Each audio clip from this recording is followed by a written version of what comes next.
All right, boys and girls, we're going to be doing something a little bit different today. Gavin Hawk sent me this, and maybe you figured out, well, by the title of the video, you probably figured out what it is. So I'm not going to open this in my studio in the house. I'm going to come outside where I don't care how much dirt or mud or anything else is in here. So walk past the shop here. By the way, this is some of the stuff I've been working on lately, for those of you that have been curious. That is my advanced tibia based on the standard tibia. S35VN on those, bumping up to CPM 3V. This is a new model that I'm working on here. And of course you guys should already know the occipitals, and then this is the mandible.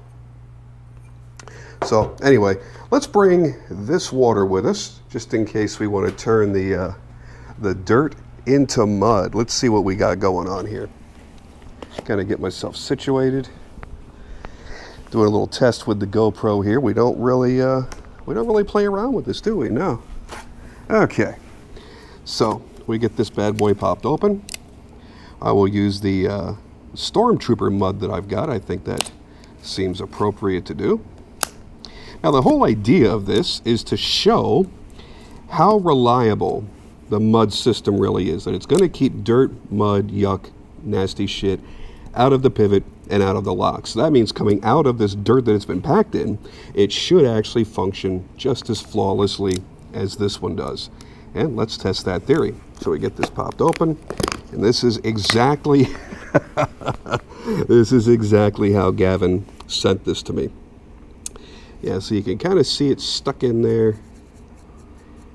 Should I bring out like a little paintbrush and like I'm doing some sort of excavation? Oh, there it is. Oh, how convenient. It just happens to match my car. So this is really, really packed in there. So as we see here, tons of crud, tons of mud. Let's get that thing, let's beat it off. There we go. We got a good amount of the dirt out of there. This has been sitting in there for a couple of weeks, by the way. I haven't had any chance to really do any YouTube videos, and that's just the way it is.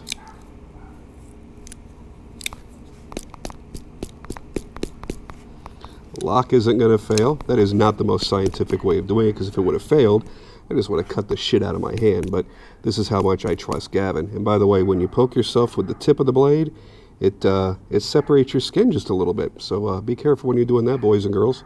That was kind of stupid.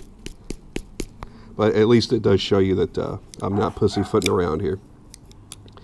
So as far as the action, I don't really see any difference between the brand new knife and the one that was buried in the dirt. So let's do this. Let's get a little bit of the dirt out of here, just so we have some room for water. And let's make this mud. Oh yeah, that's all kinds of fun. It's very fine dirt. Guess we can bring a little bit more in there. That's going to be good for the cut, by the way. Let's get that buried in there.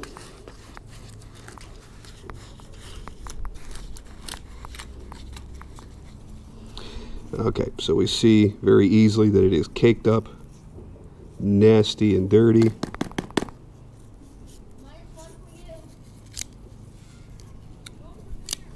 Still functions exactly the same. There is nothing getting past that sealed pivot. There's nothing getting past that sealed lock. This is just going to work awesome. So for those of you that were curious, does the mud actually live up to its name? Yep, shit, yeah, it does. So you do have a tough built, reliable knife that is going to be good for outdoor situations. I'm not a real outdoorsy kind of person, as you can tell. So I can't really give it the full abusive treatment that I probably should, but at least this is going to give you an idea that there is nothing getting in that pivot and nothing getting in that lock. So great design work, great execution. Go ahead and rinse it off, see if we can make it look like a new knife again.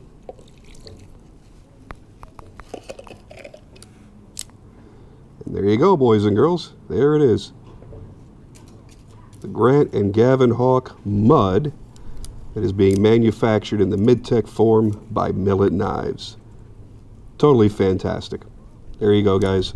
That's the best I could do to give you a realistic, real-world look at how it's going to perform in the dirt, the mud, and the icky shit.